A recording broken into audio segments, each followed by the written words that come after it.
Welcome to Super Happy Dragon Lucky. The show will begin momentarily.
Hello, everyone. Welcome to Super Happy Dragon Lucky. This is episode 70E.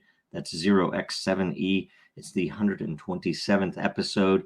Nothing on the shows is ever financial advice. Some of it might be technical advice.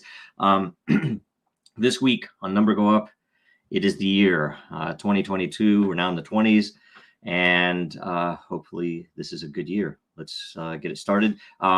Dragonchain updates this week. We're going to start with the newly released, I think just a few minutes ago, quarterly report. So let's scroll through this, and I'm going to get it over here where I can actually read it well. So we thought we'd just go through the whole thing on the show. I'm not going to read the whole thing, of course, but to at least capture everything that happened in the last quarter. The first was we had a decent number of really decent articles on the blog, on the news link on dragonchain.com. The first was the CBDC. Well, I think these are in reverse order, but CBDC challenge, where we mentioned the fact that we just released a white paper based upon some of what we submitted for a CBDC event in Singapore. But do read the white paper, because there are a lot of very valuable capabilities in there, both blockchain generically and with Dragonchain's particular approach, that should be known to anybody working in that space, that these things are possible, and they aren't, there's a lot of division, of course, when you talk about central banks and crypto, but the fact that you can do a lot of things. Let's say you lead a small country. You can do a lot of things that are very positive for your citizenry and for the wealth of your nation by handling the ability, the transparency and the supply control that you can prove with blockchain. Proven with Bitcoin, obviously, and you can do that on your own in very, very interesting ways. So go check that out. It's a really valuable info. Next, we had advertising analytics and blockchain-based solutions, with the example of Den.social as quite a bit of, but there are others, like say the way that Rainmaker does things, also using Dragonchain, where you can prove the analytics. You can prove the you don't need to prove the identity of the people that are watching your videos or who might click on your ad, but the ability to prove that they are in all likelihood a real person and not a bot, that you have some measure there, that you can also track behaviors other than just, the video ran, or they clicked it, or it was on the page at some point when their eyeballs were there. There are a lot more things that you can track with behavior that can be applied in ways that improve the spread of content, which is what you want with advertising. So some very, very interesting stuff in that. It was a great article. And then this one's near and dear to my heart, behavior-based advertising as a service. That it is somewhat similar, but it's very much focused on the behavior itself and how that can be leveraged beyond what a typical advertiser would normally think possible. On when you put an ad out on an advertising network and it goes up, and you have to hope that multiple people aren't lying to you about what you're spending money on. So there's some really, really amazing stuff in there if anyone's interested. Next, tracking and reporting climate data. We put this out as a reaction to some customers asking us about comparisons to other blockchains. And, we had never calculated this. This was not one of our primary objectives when we created the Dragonchain architecture or when we implemented the platform itself. And yet, as a byproduct of the architecture, we did know that we were markedly low energy consumption. I guess that we were, we had multiple initiatives to try to reduce the size of the network nodes, as an example. And so we went and we actually ran through a full measure of the current network and the network during the big scaling run that we did, where we ran 260 million transactions in 24 hours. And we found that we had amazing numbers. And so we started, we documented that, and we put together a lot of information on capacity that we hadn't ever pulled metrics on and things like that. And it's all in that report. Really, really good info, in my opinion. So go check that out if you haven't already. There's also a couple of measures and the metrics that are available because of that. Next, work in progress. So we have a few things that were announced, a few things that were launched that people know about.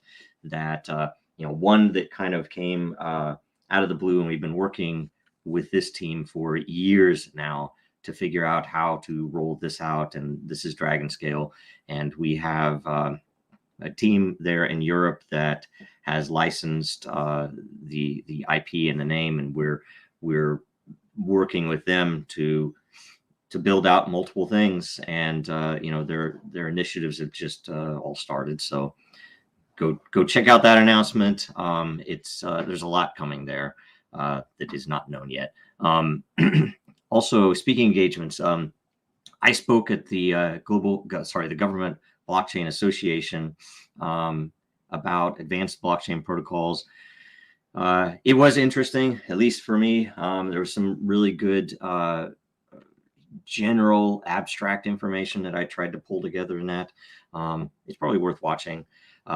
Phil was on WizBytes for the Global DeFi Summit 2021, and you can go watch that.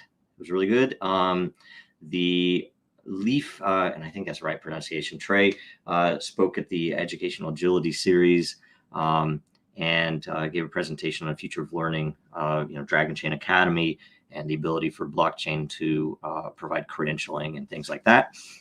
Then we had Paul Rushton, who obviously is not a Dragonchain employee, but he's building on Dragonchain, and he made a really amazing presentation on carbon emissions and how to accurately track and how to prove the metrics that you are showing, whether for a regulator or for your shareholders. And you can watch that presentation. It was really, really good info. And it was very interesting. So next we had our 5th birthday. So we were released by Disney. I was on the team at the time, of course, on October 2nd in 2016. And that is what we consider our birthday. That was, when Dragonchain, the name, was released as well. And anyway, it's, what we're all about, but, real world issues And in time, businesses realize what can be done with blockchain, and that's what we're here for. So it's good stuff. 5 years seems that went pretty fast. Dragonchain year in review. Let's see here. In 2021, the Dragonchain network, DragonNet, processed over 3.5 million blocks. And if you look at the numbers, it's really interesting because the number of business L1 blocks has rapidly increased, which means that the transactions are more spread out, that it's more organic. It's a good thing. Network paid 341,000 Dragons in fees between the businesses and the node runners. Average total network energy is steady at about 32 kilowatts per day. And there are, by the way, if anybody cares about that, there are ways that that can be controlled that we are even looking at for when adoption really hits. The ability to, the capacity is so large with the 1,800, however many nodes there are right now, that can be shrunk. So we might add some scarcity to it, but we'll talk to the community first and everything else. But the number of transactions, 245 million this past year. And if you look at the total, well, just go look at those numbers. There's a lot of really interesting stuff. But then the total number, and we pulled this together, and the semantics are hard because the Ethereum world calls things differently than we do. So one way or another, we're trying to make sure everything's clear that a level 1 business transaction is always an interchain transaction, because every transaction is proven all the way to Ethereum and Bitcoin at least, and along with all the other DragonNet nodes. So since we started tracking the metrics, and there was a time before the metrics were tracked that we don't have record on, because they are individual blockchains that some of which aren't even there anymore, that owned those transactions. So what we have ability to measure, we have 517 million interchain transactions. And that's a pretty amazing metric in the end. We have 4.5 million business blocks. We have 13 million L2 blocks, which is really interesting. And total blocks of all time is basically 31 million blocks. And that's across the entire network, all the blocks, because every node has its own blockchain. Anyway, really good metrics. And then the interchain bridge calls. So if you only tracked our calls to Ethereum, Bitcoin, Binance, Ethereum Classic, and Neo, and I think Neo might not even be in these numbers, that's about 4.5 million transactions between blockchains, which we hold the patent for. So anyway, let's see here. Oh, by the way, would you share the report with us? Yes. Mohammed asks. It is, if you go to dragonchain.com, click on the top link, news. I think it'll be the very top post there. It'll say quarterly report. And anyway, so that will be there. All right, let's go to the next section. Okay, so that's the Dragonchain updates. By the way, go buy some merch, dragonchain.store. Okay, then Den.social. October 2021 LCP. Okay, so that one was conducted. Let's scroll down. Sorry. Oh, sorry. Okay, this isn't giving any metrics on it, right? So we had the October to November.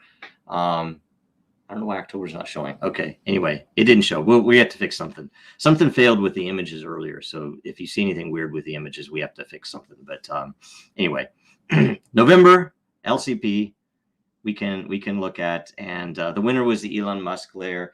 82 unique voters, more than 9.5 million lore committed, highest voters and highest in lore ever. Congrats to Crypto Curious for providing the Elon Musk layer, proposing it, and I think it took about 6 months to actually make its way up. That was the first month that we added the ability to do what do I want to say, to do the runners up creation, where as a kind of an escape valve, it was to allow any of the layer proposals that made it close to winning, that their They're lore committers. Anyone who had committed lore could come in and pay a matter fee and have it created. And that's also to measure how much we should be pushing. So, or how do I say this? How many layers we should be allowing to be created every month. And we're going to make that an automated algorithm, we think. And or it might just be a governance vote. We'll figure that out, because with the new governance stuff, it'll be much easier to do governance votes, and everyone will have a say. It will be a nice thing. Okay, December 2021 LCP. So just last month, the winner was the advice layer with 67 unique voters, 3.5 million lore, which means that 3.5 million NFTs were created for that layer. Congrats to Y'all Weird for proposing the advice layer. One of our favorite denizens, by the way. In the runners-up, the motorcycle layer, 49 unique voters and 1.6 million lot. And Garden and Flowers was the third runner-up. They got 26 unique voters with 672,000 lot. That's actually a pretty small number, there's also some strategy there, right? The fact that you can create the fifth runner-up as an example, which is going to have a lot less lot applied, or a lot less lore applied. So pretty neat stuff. And we're learning a lot as things move forward, right? So let's go to the next. Let's see here. Den.social year in review.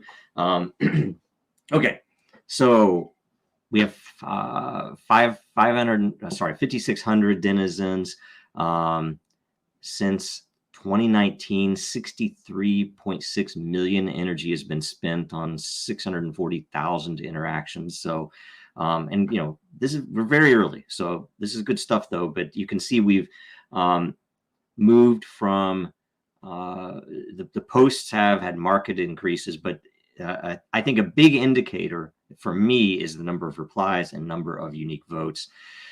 That you can really see some amount of adoption increase there. You can tell now, because it's hard to keep up if you're subscribed to a lot of different communities. It's very hard to keep up with individual ones. So you have to go in and make sure that you see what's going on. It used to be that you would see everything that came across. So it's pretty cool. And we mined, of course, 365,000 matter this year. Every year we will. So the total is 710,000 matter since inception. Our birthday's coming up, like 20 days, 18 days, something like that for Matter's birthday, I should say. So, and in the rewards section, we did early on roll out expanded behavior rewards. And this was early on a very experimental thing on how we did it with pools versus direct versus what do I say, dynamic action, like what you have with the content itself. So we added the boosted engagement matter reward. And in case I'll go ahead and explain these, because a lot of people, especially new people don't know how they work. And for the people who are Dragonchain people and not Den people, and there are some, it's good to know that this is the practical application of probably the most advanced use case for Dragonchain, which is behavior systems. And there's a lot of stuff coming in 2022 surrounding behavior systems. So don't ignore it. It's important. It's important to everything we do. So the first was boosted engagement, which means if you boost posts, your matter rewards are increased on the, well, I should say that's on the matter use, but you also have the ability to share boosted posts. And there are a couple of different kinds of boosted posts. There's internal and external. Most people split them, so you kind of get both. But if you share those posts, you automatically get a piece of this pool. So 7,700 matter was awarded out of that, and that wasn't even for the full year. That was added sometime, probably the first or second quarter. I'd have to look. Tagging matter reward, same thing. You don't have to put any energy in, even with tagging. And we have some improvements coming this year, but with tagging, you get rewarded for properly marking thumbs up, thumbs down. You get rewarded both directions if the consensus matches in the community to say, this is, let's say you're in the music community and there's an R&B article or post or video, and you mark it metal, and you say, yes, this is metal, then somebody's going to vote you down, and you're going to, it's basically disincentive to vote against what the thing really is. And it's not perfect, but it's a very interesting, valuable way to tag things. Next was energy use, literally how much energy you use, how efficiently you use it, because energy, you spend it, it comes back. So there are strategies there, and the intent for that behavior reward is to get people to vote when they might not otherwise care to vote. They might say, no, weigh in. You know, we want you to weigh in. The more you weigh in, the more of that reward you get. I tend to play that all the time because it helps build the community. It helps people get rewards. It helps, it changes the behaviors of the actual people producing content in the various layers. So very interesting stuff. The matter use matter reward has a couple of different features to it. The primary is how much matter you have to produce energy. So we want you to have the matter so that you can produce the energy, so that you can use energy. And we also give an increase, a boost to people who do boosts. So you get your matter is counted, I think, for 10x if you boost a regular post. So people play that as well. I need to play that one more often. I always forget to do that. Downtrend evaluator and uptrend evaluator. So effectively, the most viral posts will get extra energy boost. The sooner you point, the sooner you evaluate the content, the better your position in those pools. So effectively, what we're trying to do there is incentivize people to go look at the new content, which you might have to wade through a lot of, a lot of junk, depending, right? And everybody knows that on any social network, you're going to have a lot of new content that's not great. I'm not saying it's all bad, but maybe it's not great. And if you find something that is great or something that is markedly bad, something that is totally in the wrong layer, inappropriate, whatever else, something that the community won't enjoy, the sooner you vote it down or the sooner you vote it up, and the amount with which you vote it up or down effectively dictates how much your rewards for as an evaluator. Really interesting concepts, and it's all a marketplace, and it's for every single piece of content. There's an energy marketplace. So anyway, it's kind of an imperfect way to describe all of that, but it's there. We added also the farming pools. So, and we say farming because people understand it. The official name is Lure Behavior Rewards Pools. So if you hold Matter, Lure, Lot, or Drgn and claimed addresses, if you hold them inside Den or if you hold them on Ethereum, it doesn't matter. If it's on Ethereum, they have to be claimed addresses. Then you get a share of rewards from the 2021 Lure behavior pools. And we are going to be adding Matter ETH, Lure ETH, Drgn ETH liquidity in there as well for rewards, just as interesting pieces. They're already allocated. That can be adjusted with the governance, especially when we turn on the full site-wide governance. I'm interested to see what people would propose there to enhance that, to influence it. And let's see here, 85 million lore were distributed. And we have, I think, a lot more coming next year. So, and the beauty is, all of that lore can be used in the LCP directly with no fees. It's a beautiful thing. So, so if you have used Den at all, you are likely to have lore in there for that alone. Even if you've never bought it, if you've never considered it, anything else, it's probably in your account already. I've talked to a lot of people that didn't know that, and then they realize, and now they're participating in the LCP. So great stuff. We also now have 95 layers, having added 53 new ones this year alone.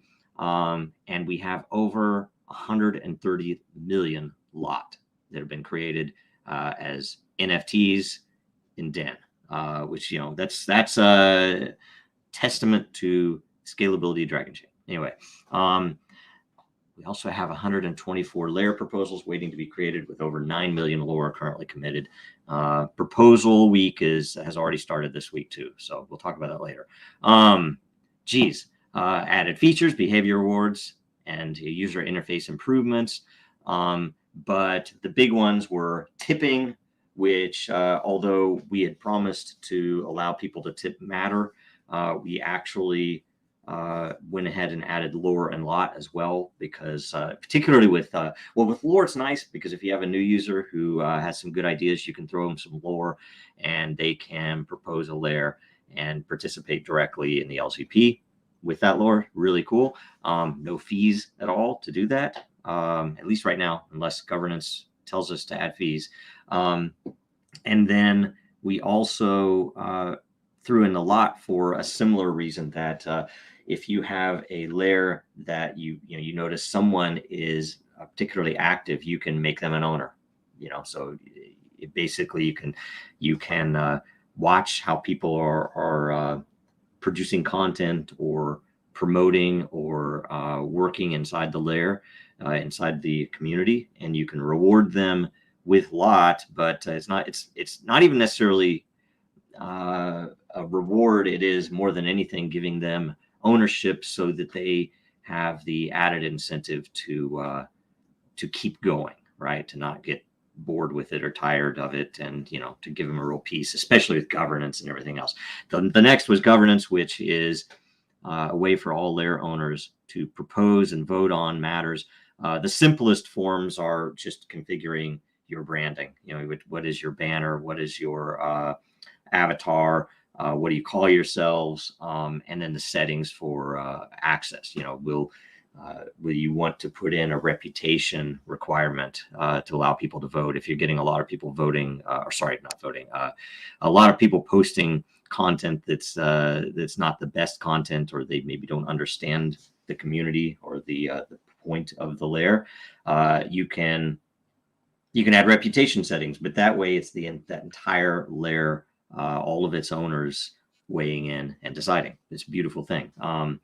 Huge improvement, and it just started. So we have a lot of things still rolling out to improve the way that the communications work and discussions around the issues and everything else. So that is good. So let's go next. And we're about to roll out site-wide as well, but that's not yet. So next, we're going to cover weekly shows. So of course, we have over 100, well, including what we've been doing, because we started this year posting also to Twitter, LinkedIn. We dropped Facebook. We added Twitch for various of the shows. We added a couple of shows. So we have approaching 200,000 views overall. So super happy, Dragon Lucky, of course. We're 100 and however many episodes, and we're on episode 70E today. We can go, if you can scroll down a little bit. Sorry. We can go World Blockchain Roundtable. And again, this is a weekly. We just started this year. We've already gone through 32 episodes. This one has a particularly important and very interesting model. If anybody doesn't know, where the community proposes topics using Den, topics and questions. The panel basically answers as much as they can, and based upon the number of topics and the number of hosts and the number of views, NFTs are produced a lot, and ownership is then shared among all of the participants. And every week you add more. So your incentive is to keep participating, to keep bringing in topics and questions, or to keep showing up on the show. And we've had 32 episodes so far, and we've gotten more views there than on any of the other shows. And there's always really, really good content you should watch. So that's it. And Coffee with Den. So Dave Distant started a very informal show that has amazing content, and he has a couple of it looks like he's going to have a couple of guests on there regularly or occasionally, but they basically talk about everything. They go through Den. They do go over a number of different topics, but the main reason it's there is for him to answer questions and explain some of the tips and tricks around, why things are the way they are and how you can benefit or use the system better. Really good stuff. So, and then we added the Den governance call because of decentralized governance with Den, and it is now running weekly. We were running it every other week, bi-weekly, I think that's what you call it. And so it's actually starting to produce. It's very deep typically because we go into some of the algorithms and why they are the way they are, and we also use it to allow people to ask questions and discuss the things a little more live than in text. So, that's intended to allow people to come on with video or not and ask questions as well. So it doesn't happen that often, but it's just started. We just kind of kicked that off a few months back. So, and I think is that everything? Is that that's the whole report. So there's a lot coming this year. So, of course, keep an eye out. And let's see here. Now I will go to the next section. Let's see here. So, okay, that's the Dragonchain update. We go to Den.social. January 2022 LCP proposal phase is now open. The graphic was selected by the community. Make sure if you go in, so you have a week now to produce a proposal. Make sure you go look at the format. Make sure you add all the right fields, because if you don't, it won't get created. I think they will tell you, the judges will tell you if you don't have everything you need in there. So but make sure you look at the post with the directions how to do it. There are currently 124 proposals that are active that will be in the LCP if nothing else is added. Make sure that you don't create a duplicate, because that just confuses people and it splits the lore, and it's frustrating typically. Some of them, if there's a little bit of overlap, because you have something that is similar to something that already exists as a proposal, but you have a unique take on it, you might talk to the other proposal author and see if there's any room to change things, or to come together in one proposal. But otherwise, make a new proposal and commit it. If your proposal wins right now, this can change, but right now, winning proposals will get 10,000 lot for the creator of the proposal. So even if you don't have any lore, there's a chance to get some lot that way. And also something very valuable: review the proposals now that you might want to commit to, the ones that you think would be good ideas to bring more community in, to bring better content in that can be pushed out, things like that. I tried to review them at least a few days before the commitment phase, before the end of the proposal phase, so that I kind of get a feel for what's out there. Also, when you see the new ones, it's always interesting because some of them that are unexpected come up. Next, the Den governance call, as I said before, is now weekly. It's every Thursday at 3 p.m. Eastern, noon Pacific. It's very in-depth, and there is a post for it, usually at least the day before, sometimes not, where you can ask questions, and we do review that. And it will also tell you the dial-in number, the link that you will click if you want to come on live and ask a question. You don't have to show your video. You don't have to say who you are, anything like that. But, it is useful, because then you can have a more active, direct, quick discussion verbally. Pretty valuable. And then tune in tomorrow, Wednesday, for Coffee with Den. I think it is 6 a.m. Pacific. So 9 Eastern, so early in the morning on my side of the country, but really good content there. I tend to watch it I'm hoping someday I'll get up in time to call in or something, but I tend to watch it after the fact, the next day or something. But there's a lot of really good tips and tricks in there, and it also helps me where I can tell Dave some maybe intricacies after the fact, to tell him, oh, you guys were talking about X. There's this other little thing that you can do that might not be known, and then we have a reason to document it. So anyway, next we go to World Blockchain Roundtable update. Episode 33 will be this Thursday. The topic is request for analysis. We have there were a couple of people who asked this question. I'll make it clear. This literally is the episode where you can mention a project, ideally a blockchain project, or some project that is using or mentions blockchain, or a coin, a crypto coin, and you can bring that in as a topic.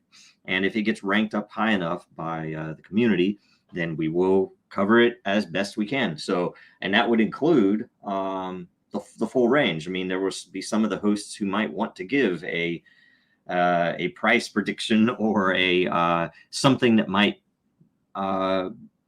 be on the more speculative side. But I primarily will want to give the fundamentals. What do we know about this project? What makes it unique? Why is it there? What's good about it? What might be bad about it?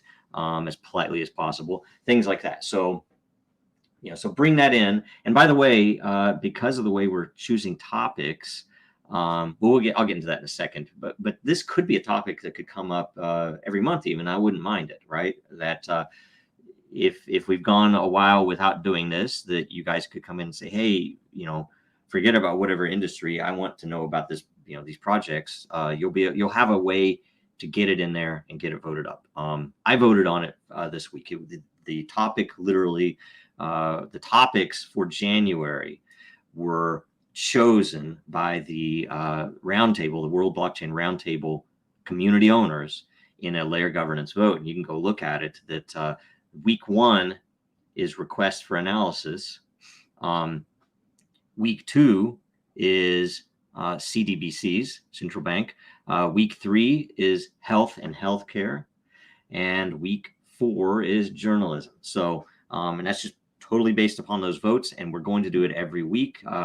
There were, I think, 10 topics listed, and what we're doing is there's already a post out there to add to, I guess, what do I want to say? Not propose. Well, to provide topics that will be added to the vote for February. So go and throw new topics into that post, and the top, I think 7, because we went from 10 down to 6, and we can have 13. I think that's right. So I think the top 7, yes, will be added to the Gov vote for February, sometime in the middle of the month, so it can resolve in time. And go do that, because this is going to be super interesting, where all of the topics are funneling in from the community.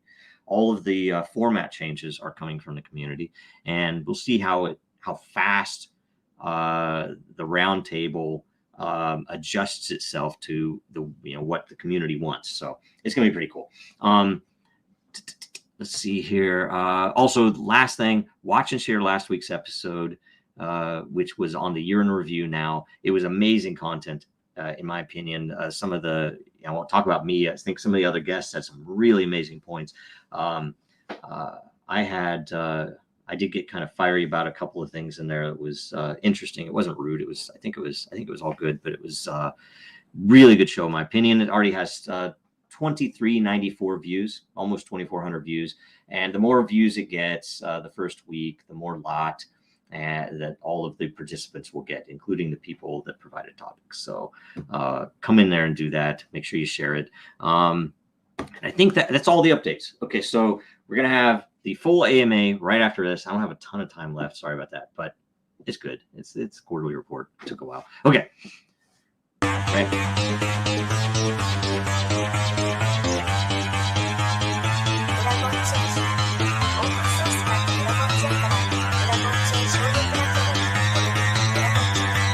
Because that goal will serve to organize and measure the best. Adaptable, for all capital, label radical yet rational. A tactical approach is palpable if this animal is fallible, but that conclusion is laughable. So with for all detachable from the mandible, you see it now. All right, I will try to not take too long on any of the questions. That's what I'll do. Let's see if we can get through. I don't know how many there are. So I've not looked at them. So I've not voted any of them up. So they are literally how they are, based on the community votes. All right, so Oxans. I hope I pronounced that correct.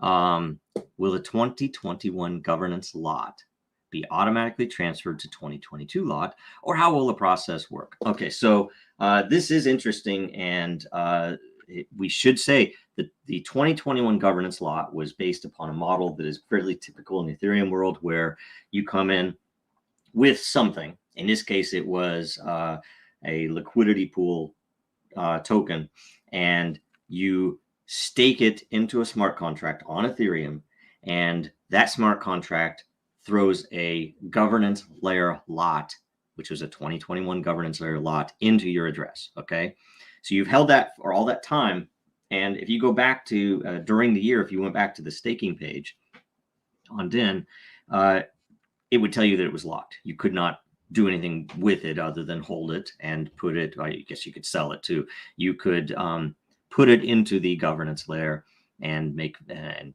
vote, correct? So the interesting thing about it is because of the fees as a primary reason, but also just for the user interface, I guess, and for to promote better engagement, we're totally changing, and we've gone through this a lot, so I won't go into any depth on the new governance model. But the transition is that, and you can look in the layers, we have a new Den governance layer. No one is auto subscribed to it yet. It's kind of just sitting there. I think all posts are turned off. There's no activity there until we turn it on. But the 2021 will remain that governance layer, so it'll basically be archived. We'll turn off posts, we'll turn off replies, everything else, but anybody could look at the votes and the discussions and everything else that happened there. So anybody who holds that lot can go to the staking page and pull it out of that contract. So they can basically what they're doing is, when I say pull it out, they pull their liquidity out of the contract. It burns the lot, the governance lot. So that the lot, gosh, how do I say it? That model is not going to be the way we do it in 2022. So you will want you don't have to, but if you move the liquidity to V3, that's how it will be, how do I say this, used. So you can still use liquidity with the new governance model, and you can go through, there's numerous posts on discussion and voting in the governance layer that you can go look at the details. You can come ask any questions as well on how it will work, but you have to have Uniswap V3 liquidity for the liquidity portion. So the people who were doing that before can still do it, and they will still have a significant and valuable weight in the governance votes. But anybody else who are, all of the behavior related pieces on producing matter with lot, and doing all of the things that you do in Den will have a measured weight in the governance of the system. And you can go look at all of the metrics. You can go look at how we're deciding what, and how the vote, there are 3 board votes and all of that stuff there. But generally though, you will burn that lot. You will get the liquidity. You can either, do whatever you want with it. It's yours. It's on Ethereum. It was never on Den, of course. And you can then move it over to V3 and participate in the same way. But it won't produce lot. It'll basically be a claimed LP token on an Ethereum address that gains value over time. So it's similar to the Dragonchain time mechanism, but with a liquidity token and applied to governance. Sorry, that was longer than it should have been, but that's not an easy one to answer. But and do by the way, come and ask any questions, and especially I would suggest to go either ask questions in the Coffee with Den, because Distance particularly informed about how all of this works, and secondarily on the governance, in particular in the governance call, to get a question in there or to get on there, because if it's if you could come on live, it'd be best, because it'd be back and forth and we could really make sure everything's answered. I want to make sure nobody wastes Ethereum fees or anything else there. Okay, next, Gators 1219. Okay, let's see here. Why are transactions so low? I don't know. 6,800. I don't know. I've been too busy to pay attention to some of the metrics, and we'd have to ask some of the systems that are running transactions. I do know that end of the year, some things that were in some pretty active testing were not as active towards the end of the year, and I don't have control over all of that, so it's hard to say, but it's still 10 million in the last 30 days, so it's reasonable. Jegs, trying to go fast. Happy New Year, Joe. Happy New Year, Jegs. By the way, I didn't even say Happy New Year at the beginning. Happy New Year, everyone. Thanks for watching us another year. Can I add another question to this? Why have we lost 8 L1s? Shouldn't we be onboarding rather than losing? Yeah, that I don't know. It's like if you could come up, it's like, we could probably look at the wallet addresses. Those have gone up and down and up and down, and on the occasion. Here's the funny thing about number go up, and the reason I make fun of it so much. We tend to hear tons and tons anytime the price goes down or one of these metrics goes down. When it goes up, nobody says anything. Or maybe a couple of people say things and then they get ridiculed on Twitter. So whatever. It's like, it's in the end, it is a number, and we will adoption is adoption, and I know we're working our butts off everywhere we can to get adoption and to get good adoption, not BS announcements. We don't pump. We don't do the stuff that a lot of projects do, and I hope that it's appreciated in the long run. But we're still not in the long run. This is still very early. So okay, next up, let's see here. Kratos, God of Boy. Are there plans to interchain with Binance Chain? We definitely have, and I think I've said this before, we definitely have at least 2, maybe 3 customers. Well, when I say customers versus almost customers, the people that are coming in versus have come in, we have one customer that's actively working to get 2 different chains on, and I don't know which one is coming first. It's either Binance or another. And we have 2 others that have mentioned specifically Binance or a couple of other chains. So it's definitely in the works, and as you can imagine, a lot of that is because of the fees on Ethereum and issues with Solana, so on. And so what we're working to do is try to figure out the best workable real world solution to this, which in many cases can include a single token centered on Dragon Net that is available for export to multiple other chains.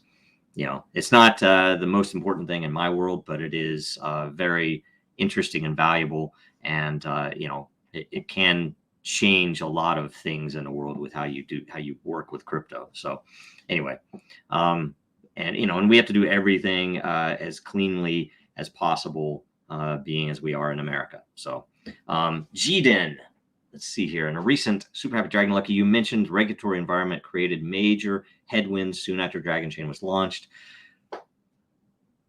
It's true. However, DC was able to secure many revenue producing customers right off the bat. At this point, is Dragonchain a profitable company? Is there substantial revenue growth? Not trying to pry too much. I don't report our numbers. We might occasionally say when we have revenue or when we've signed a contract, but it's not valuable to us, and the security is not good to.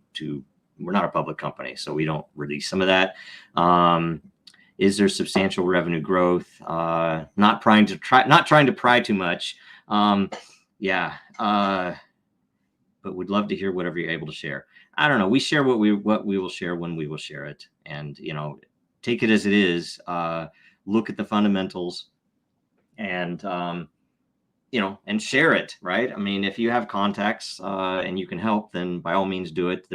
We have many programs as well that you can benefit, you can profit from just giving us leads that are valuable. If you have somebody in your family or your network, or you are able to take some of our information and get a foot in door somewhere, you can benefit from that.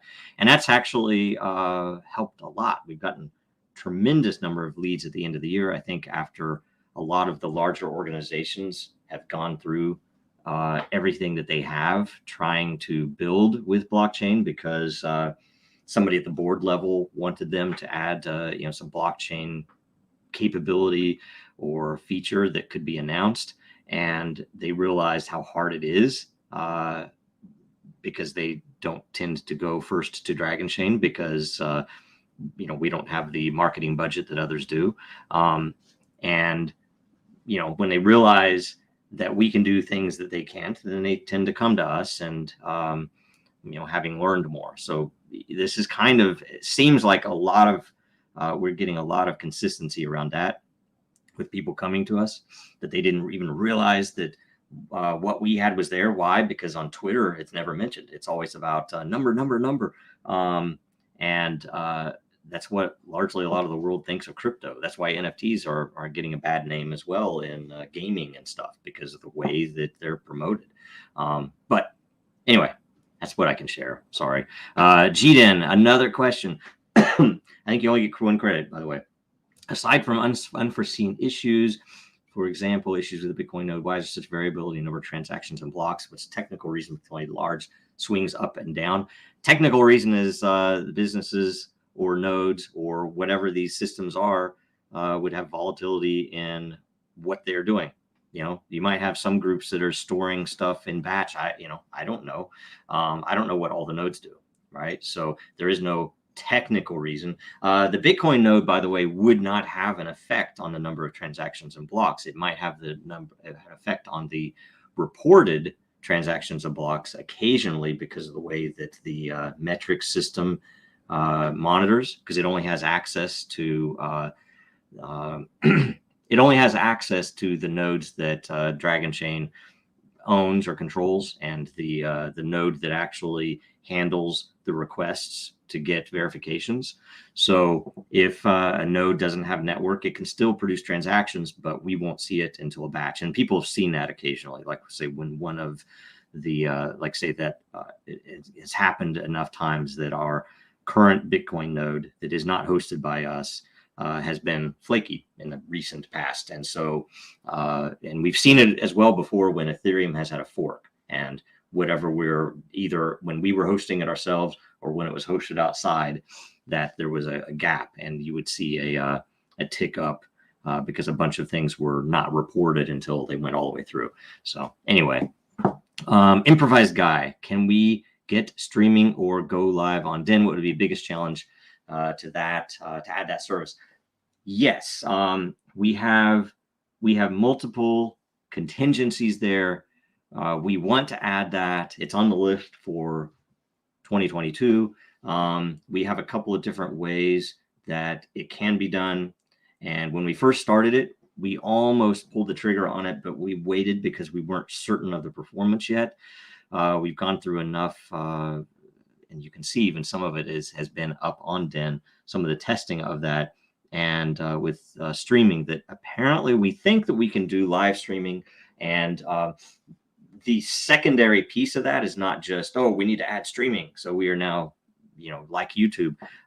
What we want to do, and there's a behavior component to it, that we want to do it right, and we want to make sure that content provided in video format is concise. That if you look at most other video platforms out there, you've gotten, including this show, right? I have tons of fluff and where I should be much more concise, right? What we want to do is incentivize the content to be as concise and tight as possible, that we would measure your rewards for that content based upon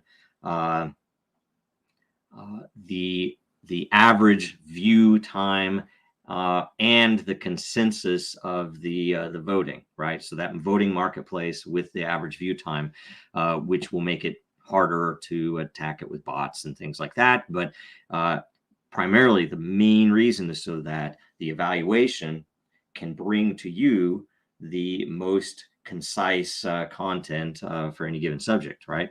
That's the gist of it. And my hope is that we do it this year. We have a couple of things that that we think are coming with customers where that will be very necessary, I should say. At least maybe very much wanted, but probably necessary. And with that, you'll see it in place. Hopefully, it'll happen earlier this year. We'll see.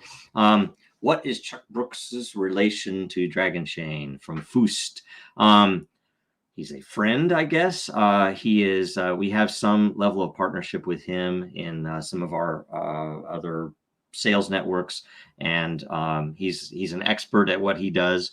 And we're working on various things with him. So there's a lot of very exciting things that he does, and he has just come in to understand what we're capable of doing as well, and where it fits into his world. So next, let's see here. After that, we have Dragonchain Hodler.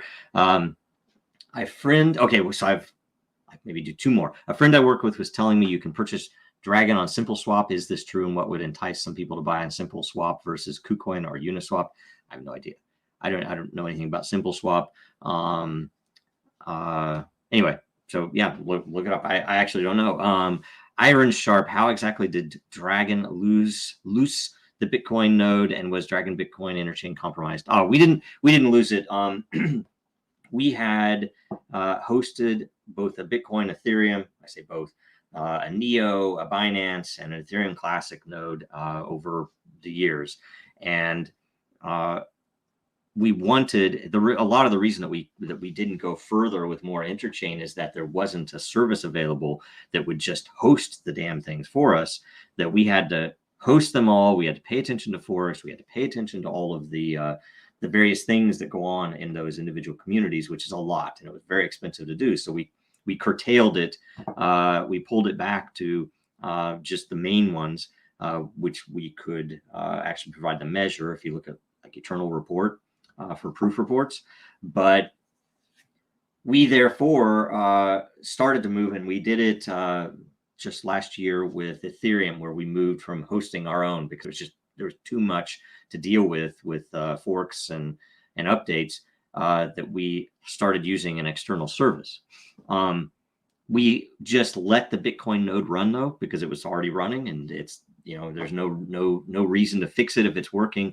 And it had a hardware failure that last year that was very strange what happened, but it was a hardware failure. Didn't affect anything else on the system. All of the other nodes are independent, deployed independently, separated, and so it didn't have any security implications except for the window of time where the Bitcoin node was not servicing us. And so we switched to an outside service, and it worked. We had it set up right away. It was a nice change because we didn't have to maintain it anymore. It was actually, we saved a lot of money doing it too.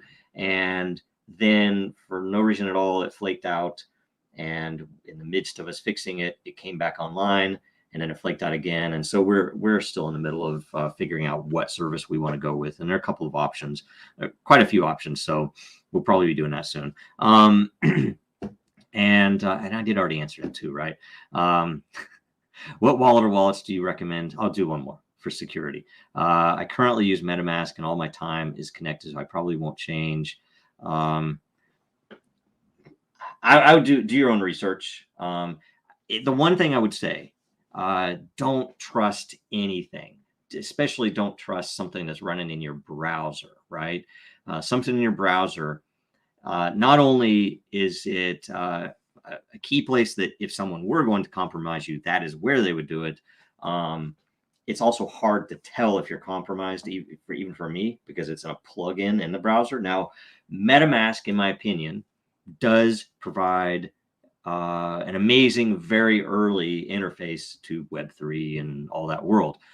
But I've always been scared as hell to consider putting my private keys in a browser plugin and actually using that directly in the browser plugin. Now, the solution to it is get a hardware wallet. You can get a Dragonchain one even, but get a hardware wallet, whether it's a Trezor, a Ledger, or there are other ones out there as well. And you can connect through MetaMask, because some sites like Den just have a MetaMask plugin. You can connect through your hardware wallet through MetaMask and use it directly, and you're safe then, or at least as safe as you can possibly be. But even when you do it, when you have a hardware wallet, you have to make sure that you maintain your security key. Write it down, put it in a safe, write it down again, put it somewhere else, make sure wherever you put it is safe. Split it up if you need to, bang it into a piece of metal, protect yourself from fire, all types of stuff like that you can do. And it can be very organic. You don't need to go out and buy a fancy metal pin set or anything else. You can engrave it into a piece of steel or titanium or something and put it somewhere that it won't melt. Anyway, do stuff like that and be super, super careful. Don't ever share your key. Don't ever let someone log in and say, oh, show me your the QR code there, a MetaMask. That's been a known hack. There are a couple other really crazy hacks that are out there. Scary stuff. You have to protect your keys in the end. You don't protect your keys, might as well give it all up, and unless you don't care about whatever you built. So anyway, that's it for this week. Hopefully I went long enough on the questions. Sorry that we didn't get as many. And we will, let's see here. I get all my closeout stuff. Sorry about that. We have, go check out the merch. One thing, there is updated pricing. We found that the pricing was inconsistent across the board. So it is now consistent. And I do believe that everything should be cheaper than it was, at least a little bit, maybe. And that we have a special right now on New Year's merch. So until January 31, you can get 20% off of the Celebrate JoJo. And there are a lot of other, like there are new Den items. There's a lot of other new stuff in there that's pretty cool. So go get some of that. And watch us again next Tuesday. Watch the roundtable this Thursday. Follow Dragonchain, Real Denizens, and Jojo Row on Twitter and LinkedIn, or wherever else. Make sure you share this, like, comment, subscribe, everything else. Thanks a bunch, everybody. Now, more than ever, our data is at risk. Our supply chains are in jeopardy. Our systems are broken, and businesses feel powerless. Dragonchain gives you a different way, a safer way, a better way, and you have power over your data. Dragonchain gives you proof in an untrusted world. Build now at Dragonchain.com, America's blockchain.